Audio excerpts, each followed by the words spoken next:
So this week on Grenade Motorsports, we're going to take care of a rusty windshield frame. We're going to take care of a big missing section on the dashboard. We're going to get the woodshop class all ironed out. You'll see what I mean about that in a second. We're going to see if we can do a little weathered paint match and fix a giant hole in the roof. Come on.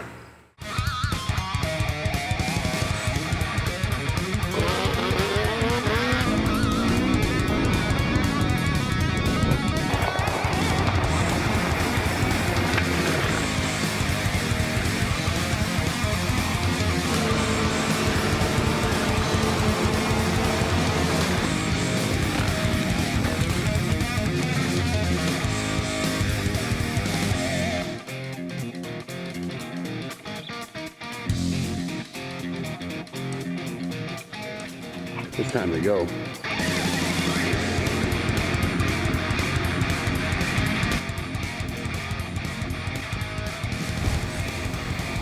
This little nugget of rust is going to be my first job of the day. I have been putting that off because it's time consuming.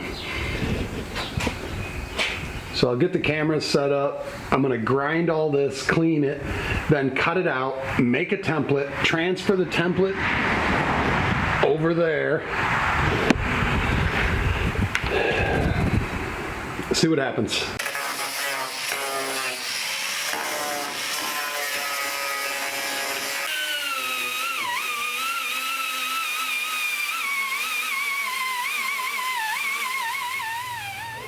I think the best course of action, rather than try to make this multifaceted, complex curve template, I think what I'm going to do is just cut, measure. I'm going to measure, mark, and cut this piece, and then go over there and measure, mark, and cut the same piece, and then get it in the same place. That's the hope. It's going to be tricky. I mean, I could just patch this, but I feel like the glass is out. The time to fix it right is now. So I think I can cut right in this groove and cut to here. And then I can come over here and cut here to there. And then that piece should come out. All right, well, I see what metal I have to work with, and brother, it ain't much. I believe I can do it though. This is kind of tough to measure. And I mean, it's pretty important you get it right, because if you don't have this opening exactly as it is, after you do a bunch of cutting and welding, the glass won't fit. So it's very important to get this right. One of the earliest problem solvers that I've ever worked with was a grumpy old plumber named Gene, and he's kind of, you know, like a father to me, sort of, you know, in a lot of ways. He's got to be 78, I think. I don't talk to him too much anymore. I called him a while back, but that's on my to-do list. So the reason I bring him up, he's one of the earliest problem solvers that I learned from. You know, I spent 30 years around the guy. I think I first met him, she's longer than that. I think I first met him when I was 14. He was doing some plumbing in an apartment building that we lived in, and I remember seeing it. And my dad was like, oh, you need to go pay attention to that guy. You might want to know some of that stuff. And I went, I'm never going to need to know plumbing.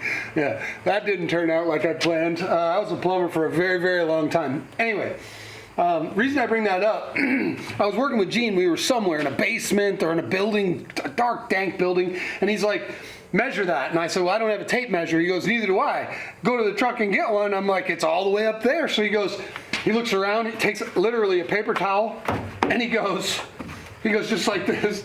He went,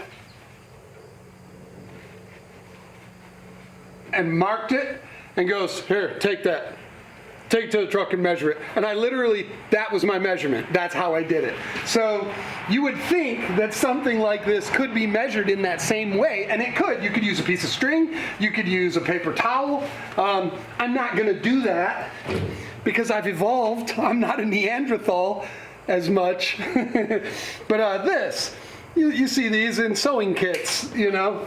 So that's basically what I'm going to do. I'm going to take, there's a seam that's the same. These stamped pieces are the same from, you know, truck to truck. And they vary a little bit, but you literally just take it and go around the bend up to your cut, which I'm going to say is about 8 inches. So then I can now take from that seam to there exactly 8 inches. That's how I'm going to measure it. I'm going to do the same thing probably from here all the way to there, honestly. I'll go 8 plus whatever that is. And this will get me there more accurately.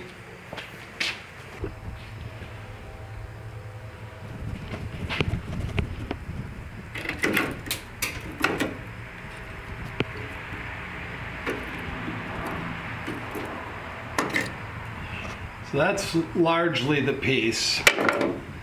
I gotta clean out all of this. Now in here, this structure, I'm not terribly concerned about this piece because it'll be watertight from the outside and I'm gonna patch from the inside. This is the piece I didn't want to make. I believe I can cut it out of the other one. Now I'm going to cut the other one a little bit bigger than this so I can come in and touch it up, grind on it, and get it to fit exact before I weld it. So let me get the other one cut out. You know when you're sitting at your computer or you're looking online and you're trying to buy something and it shows you an image and it'll give you measurements but you don't have a concept of exactly how big that is? That's another good reason for one of these. They're called tailor's tapes or sewing tape. I just always call it a fabric tape measure because that's what they, whatever, but you should have one readily available. When I cut the piece out of the truck, the other cab, I made it much bigger, like a 1/2 inch and a 1/2 inch and as much as I could, so that I could whittle away at it to get it into this opening. And that's kind of where I'm at. I fast forwarded a lot. I can see right now I gotta hit this edge.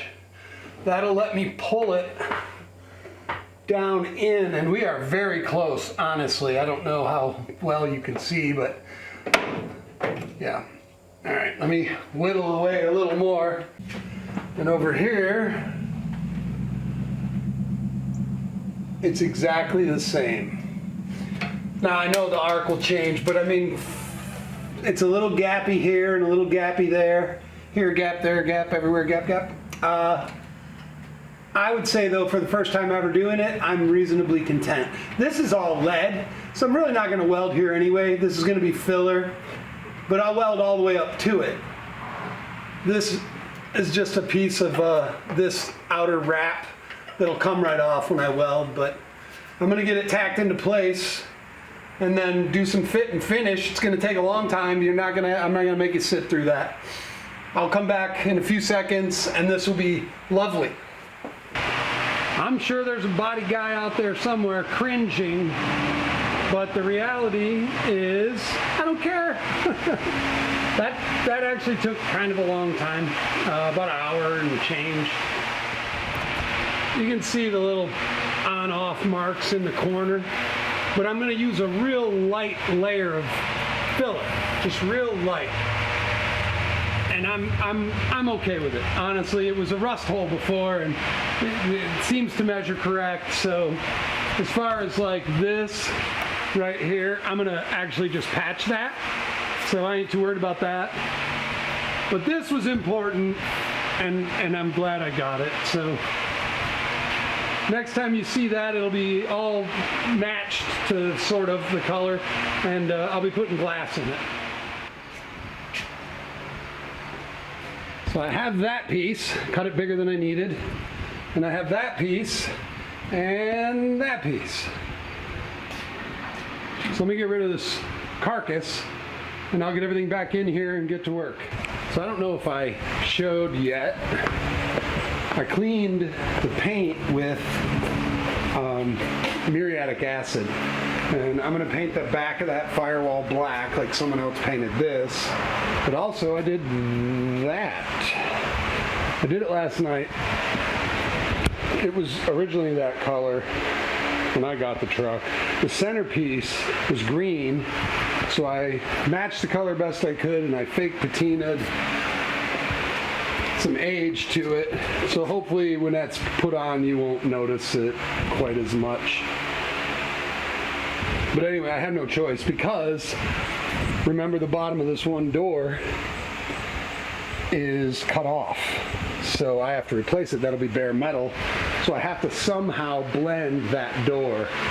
And today I'm gonna do that strip, that bumper, and this back of the cab in that same antique white that it was. I think that'll brighten it up a bit without taking away the age. I have a ton of work in there. I don't feel like getting dirty today, so you're gonna have to give me a couple of days on that.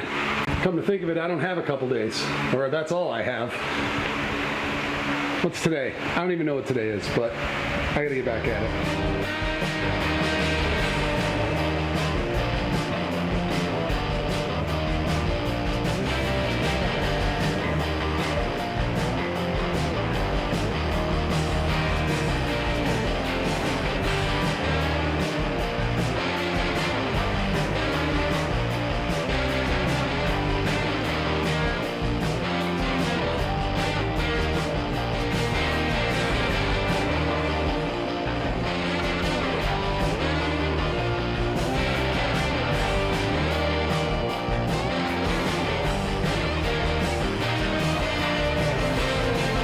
Yeah, sorry about the fans. It's like 90 degrees outside. I'll get to that. I have to dial that in and make it look presentable. I have to weather or, age this. But that's how this truck was painted, when I got it. Granted, that color match isn't fantastic, but you know what? We used to say, I still say it as a matter of fact, man on a fast horse will never see it. Man on a fast horse. Well, that just means if you're going fast enough, you're not going to notice it, which is exactly how I feel about this. I tell my one buddy all the time, man on a fast horse will never see it. He just sends me a text, when something's ugly or sketchy. He just goes, man on a fast horse. That's the section of floor I needed. This is the section of roof that I needed.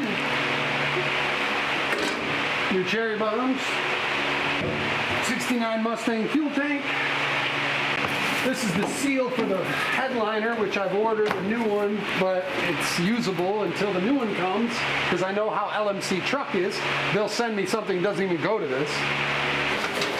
These are the door seals, not door seals, but door channel rubber. This is my door skin piece. Floor pans. All right, I gotta get those cut out of there.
I know it's not good, but I'm just gonna go about that far. I just want to see if this setup is gonna do what I need it to do, or do I have to get a new bit? I just want to see.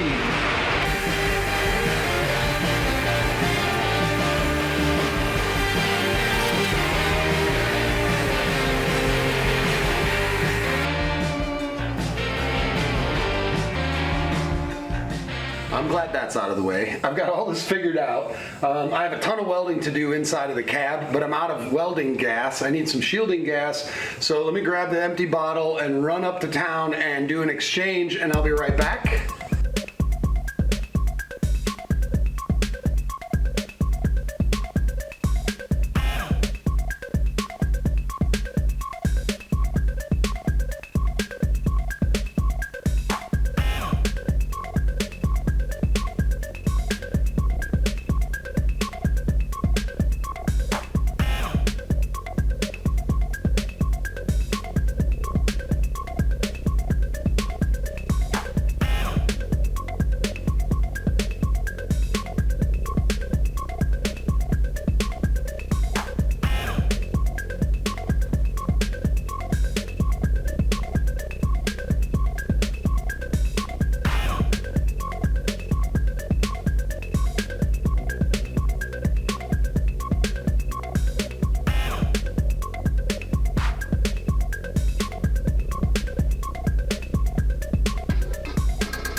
with most of the things organized and spray painted, I'm ready to start the thing I've been putting off, which is the roof.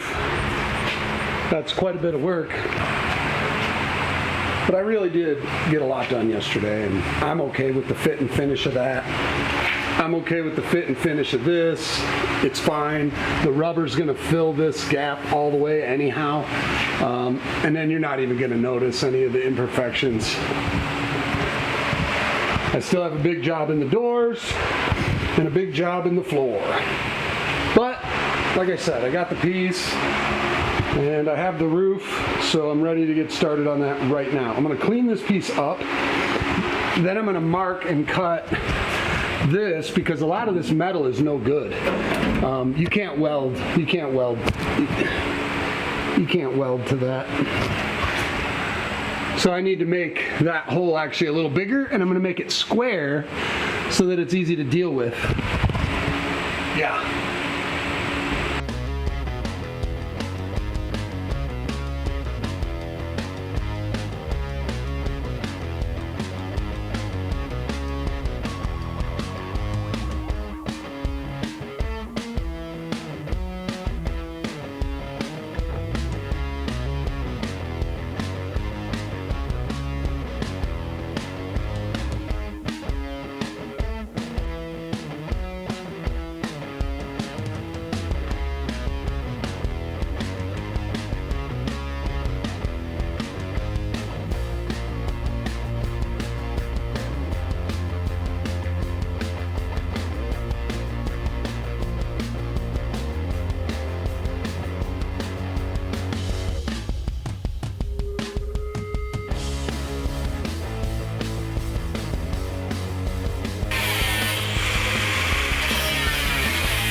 I cut the donor truck piece so big, I was able to tuck, I don't know if you can see that, I was able to tuck the piece most of the way around, and I don't think that it's going to be that bad. I just gotta get some more supports in there. I got some more steel, but I mean, this is gonna work. What I'm gonna do is, once I get it to where I like it, I'm gonna mark all the way around this edge right there, and then take the piece down, clean it, bring it back, and weld it in all the way around, and then I'll skim coat gently, of course, the top with lightweight body filler to conceal it. You'll probably be able to see, sort of, but at least it's gonna be way, way better than it was, which was a giant hole in the roof. That dent, I might fill it. I don't know, I kind of like it. It adds character. You know they drove under a low-hanging tree or something, right? But I really can't complain about how that's fitting together.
Let that cool, and I'll make another pass. And just keep whittling away at it until it's all filled. Then I'll grind it flat and put a skim coat through there. And mix the paint, you know, primer it up, make it look dirty. It'll be fine.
That's about where we're gonna have to leave it for this week, you guys. It's been a lot of work. I've condensed 70 hours down into 20 some minutes. Keep in mind, Thursday, 7 p.m. every week, new episodes come rain or shine. As always, thanks for watching. Please remember to like, subscribe, and share anywhere you see fit. Thanks. I'll see you soon.